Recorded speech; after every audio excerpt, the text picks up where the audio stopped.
Hello everyone, it's the Doom Dog, and happy Halloween! Well, it will be after Halloween by the time you see this video. I wanted to get it done by then, but that didn't work out. Happy Halloween anyway. We recently finished a playthrough of Dead Space, and you know what that means. It's time for a review. Let's take a look at Dead Space. When this game was released, Resident Evil 5 had not come out yet, but it was proving to be a brightly lit action game instead of a survival horror game. Horror fans were also less than impressed with what they were seeing from Silent Hill Homecoming after a somewhat mixed reception to Silent Hill 4. The survival horror genre was in a strange place, and many a fan were turning to Dead Space to carry that torch. How did that work out? Let's take a closer look. In Dead Space, Earth has run low on resources, and humanity devised a way to extract resources from other planets to bring it back to Earth. It's called planet cracking. Massive ships essentially break apart uninhabited planets and gather up all the resources from when they crack it apart. The ships, called planet crackers, carry the resources back to Earth. One of the oldest planet crackers in the fleet is a ship called the USG Ishimura. It's not far away from retirement, and it was dispatched to an uninhabited planet called Aegis 7. The crack seems to proceed as normal, but it's not long after the crack that things seem to go horribly wrong. The entire ship and the colony established to oversee the planet crack both go silent, and a repair ship is dispatched to it to investigate and to bring the Ishimura back home. You are part of its crew. In Dead Space, you play as Isaac Clarke, an engineer and part of a small crew that include Zachary Hammond, the chief security officer in charge of this repair mission, and Kendra Daniels, a technology specialist that joins the mission. Your girlfriend was stationed on the Ishimura, a woman named Nicole Brennan. When you arrive, you send out a signal and no one responds. When you attempt to enter the ship, the auto landing fails and you crash land. There is no one there to greet you. What happened on this ship? Where are the crew? What went wrong with the planet crack? Dead Space has many mysteries in store for the player. Dead Space has a good story that is well worth telling. It mixes a bit of psychological horror elements into the story, and it has a decent plot twist or two. Having said that, the actual storyline is not what's going to keep you playing. It does have one major problem that sees it lacking and taking a backseat to another element. Dead Space does not develop characters all that well. It does not really get you emotionally invested in its characters, so you don't really feel as invested as you should when the game throws major plot twists at you. They may be shocking in the sense that you do not see them coming, but they're not going to get to you on a much deeper level than that. What's going to keep you invested, however, is its lore. For all its failings building interesting characters, the game's world building and lore is absolutely top notch. It's some of the best world building you'll find in a horror game, and that works in its favor, as this is a science fiction game. It presents numerous science fiction concepts that are intriguing, and it presents them to you very well. The method of storytelling is really helpful as well. Dead Space rarely takes control away from the player. Much like Half-Life, this immerses you deeply in its world. When people call you, their image is projected directly in front of your character. You can walk around while they talk, and you can move the camera 360 degrees. The same is true of any video you pick up to tell you backstory and show events that took place before you arrived. Likewise, when you stop to pick up text documents left behind, it's projected right in front of you. All of this means that you have to make sure to watch these videos and read the text when you are alone. Doing otherwise can and will get you killed. It really goes the extra mile toward drawing you into the world and to the lore that the game presents you with. It's an incredibly immersive method of storytelling, and the world the developers crafted through it is a very fascinating one. Even when you are interacting with other people, the game tends to not take control out of the player's hands. When you meet up with Zack or Kendra in person, instead of talking to them over the intercom built into your suit, you can move around them. There is the rare occasion that does take control away from the player, but they are the exception more than the rule. It's all very expertly crafted. The dev team did a wonderful job drawing you into the world and setting up lots of great lore and world building for you to discover over the course of the game. Isaac himself is a silent protagonist in this game. He never speaks, and you never get a hint of what his personality might be. He does grunt and yell in pain when he gets hurt or stomps things. You can hear him gasping for air when you are in space vacuums, but for the most part he is silent. It works for the game, but it's always a little awkward when your character is completely silent when others are speaking to him. No matter what they say, he never says anything back. Graphically, holy crap, this game came out over a decade ago, and it's amazing just how good it still looks.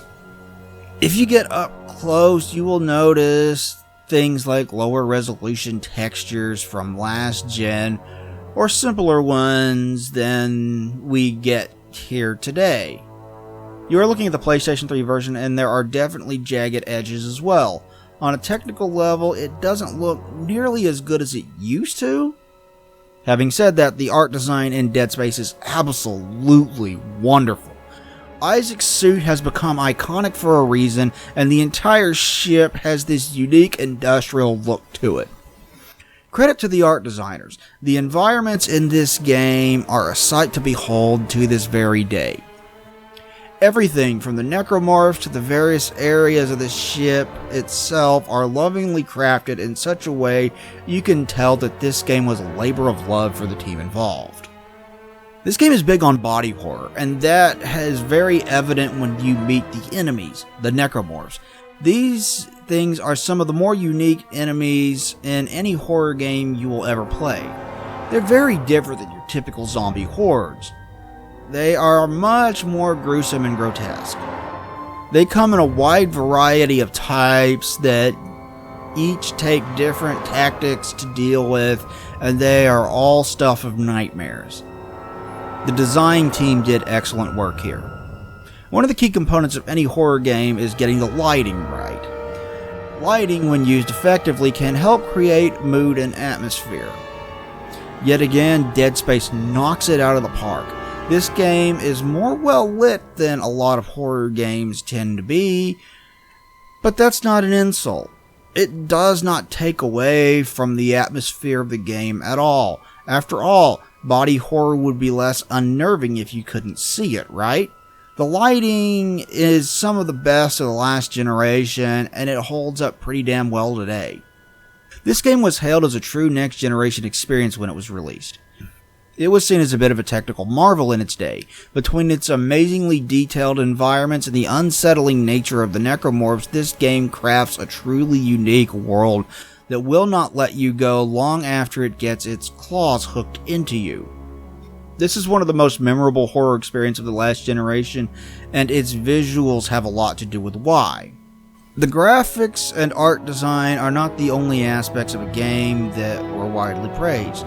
Dead Space may have received even more praise for its sound design than it did for its graphics, and it definitely deserves every bit of them. The game is packed with environmental detail in its soundscape. Between the inhuman screams of the necromorphs and the creaking of the old ship and the hums of the engines, everything in this game sounds absolutely amazing. This was a prime example of what the new consoles could do with sound design that simply wasn't possible on the previous generation. The voice acting is no slouch either. Each character in this game is believably voiced. When you hear the voices of the crew of the USG Ishimura, they always sound worried, or scared, or terrified, or hopeless. And it really drives home how bleak their situation really was. When you hear the likes of the captain and the doctor arguing with each other, they sound like men at their wits' end trying to deal with situations that no human should ever have to be in. The voices of Zack and Kendra are both excellent and believable as well. Credit to the voice cast, they held up their end of the bargain as well. As you might expect, the music is appropriately atmospheric. These are not the kind of tunes that you will find yourself humming, but they are not designed to be. They are designed to create a mood of horror, and they accomplish that goal extremely well. Between the excellent environments, the great lighting, and the soundtrack, Dead Space is one of the best atmospheres of any horror game I have ever played. The music is incredibly intense, and at times it's a little over the top and in your face. Given the nature of this game and its scares, though, that works out in the game's favor. I fucking love it. So, the game is great on a technical level as far as graphics and sound with wonderful art design. But how does it play? Well, back in the day, this game was referred to as Resident Evil 4 in space. That alone should make it sound awesome. And it's not entirely inaccurate. The design team started this game off as a sequel to System Shock 2, but Resident Evil 4 dropped mid-development. They were so impressed with it that they decided that they wanted to make something similar to it. They did exactly that. Dead Space, like Resident Evil 4, is a survival horror game that plays with an over-the-shoulder third-person camera. You aim your weapon with over-the-shoulder perspective and shoot at enemies. All of this plays like Resident Evil 4. You can move your character while aiming though, and you do not go for the head. Headshots will get you nowhere. You have to dismember your enemies. You have to rip them limb from limb, and that is the most effective way of killing necromorphs. This lends a certain strategic element to the game's gameplay. Much like Resident Evil 4 before it, this is a rather action-heavy survival horror game. It is still extremely atmospheric, and it is very much feels like a horror game, but unlike horror games on the PS1, resource management plays a smaller role here. The game expects you to kill enemies and not try to run past them. You'll probably just get yourself killed if you do. Beyond dismemberment and moving while aiming, Dead Space does a few other things to separate itself from Resident Evil 4. There are multiple instances in this game where you will enter areas with zero gravity. When you are in these areas, you need to pay extra close attention to the environments around you to know where to go next. The game will have you hopping great distances from place to place and battling enemies that are on walls, ceilings, or floating by you. Some of those zero-gravity sections are even in space vacuums where your hearing is hampered while you do this. And you will be running out of oxygen in your suit gradually. You will need to find ways to replenish your oxygen supply. You have two tools you can use as well. There is one that lets you grab things at a distance. You can use it to grab objects and toss them around without actually touching them. You can use it in combat to throw objects at enemies, but you will mostly be using it for puzzle solving. There's a stasis field that you can cast as well. Any object that you cast it on will slow down in time. The main goal of this, once again, is puzzle solving, but it is a useful tool for slowing down hordes of necromorphs as well. Isaac is not a soldier. He is an engineer, and this game's weapons reflect that. The only proper weapon that you have in this game is the pulse rifle. It's the same basic thing here as it is in Aliens. Beyond that, the rest of your arsenal are tools. You have a saw blade that basically acts as a chainsaw with a much larger reach. You have a plasma cutter that is used for precision cuts. You have a flamethrower that would be used for clearing out ice, which would be a problem in deep space. Your arsenal are all things like that. As you travel throughout the game, you will pick up both money and power nodes. There are automated stores where you can buy new weapons and items as well as upgrades to your suit. You can sell items that are cluttering up your inventory as well. As you travel through the game, you will pick up schematics that will unlock more items for you to buy at the store. There are workbenches as well. At these, you use power nodes to upgrade your weapons and armor. You do not get anywhere near enough of them to upgrade everything on your first playthrough, so choose your various upgrades wisely. This game also has a method of telling the player where to go next. When you press down on the thumbstick, Isaac will cast a line on the ground that shows exactly where you need to go next. It's pretty hand-holdy, honestly. It's a useful little tool, but if you would rather figure everything out for yourself, the game never actually forces you to use it. It's just there if you want or need it. I mentioned that the game does not pause the action to deliver story, and this extends to the inventory and item management. When you sort through your inventory, the game does not pause. It projects it directly in front of the player, and you will mess with it in real time. If you're not careful, you can be attacked while doing something like healing yourself or switching weapons. It makes it that much more intense and immersive, but it takes it a step further. Everything you need to know is on the suit. The little C partial circle thing is how much stasis you have left, and the light going up your spine represents your health. It will get lower and change color as you take damage. This game has no HUD, and that is a stroke of genius by the developers. Is there anything that this game doesn't do well then? Well, there is one segment of the game that it makes you play twice during the campaign. It's a turret section where you are shooting down asteroids. The gun you use to shoot down asteroids will overheat and you will be left sitting there like a dead duck if you are not careful. The controls also feel a little sluggish for aiming. This might be on purpose, but it makes it feel frustrating as it tends to flood the screen with incoming asteroids. It can be overwhelming. These do not feel as fleshed out as the rest of the game, and they feel more frustrating to play than they do fun. This game also has no subtlety to its scares at all.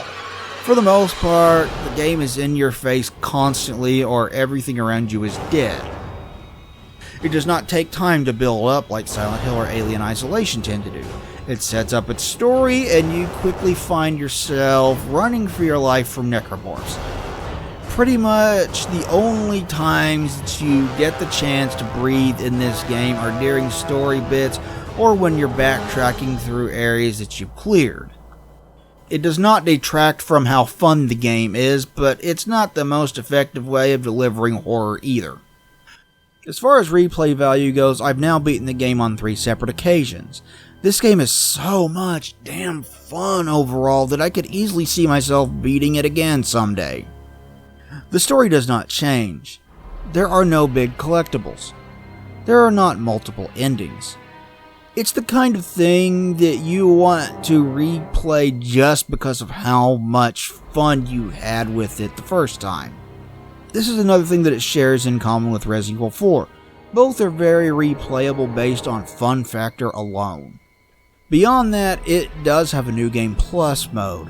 When you start a new game from cleared data, your upgraded weapons and suits and powers all carry over from the previous game, and multiple playthroughs is the only way to upgrade everything in the game.